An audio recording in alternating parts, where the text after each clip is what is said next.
Beh, una cordata di imprenditori italiani che hanno a cuore il futuro di ACC, il futuro di ACC Italia, che è anche un pezzo del futuro di ACC Austria. E questa è credibilità e serietà e io spero veramente che questa proposta, che mi pare del tutto forte, sensata, ma soprattutto credibile sotto l'aspetto finanziario e gestionale, possa vedere l'accoglimento anche dei colleghi austriaci. Si tratta di dare veramente un futuro industriale a CC Mel e anche a CC Austria.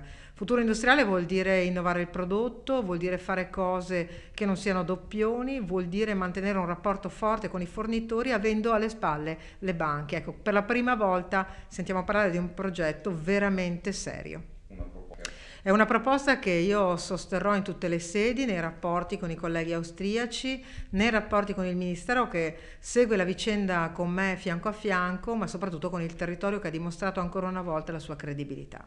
Sui nomi ovviamente e sui progetti specifici c'è riserva in Ci questo vuole caso. riservatezza perché bisogna essere molto cauti, stiamo parlando ovviamente di cose estremamente delicate, non voglio alimentare aspettative, però finalmente vedo della luce per lo stabilimento di Mel.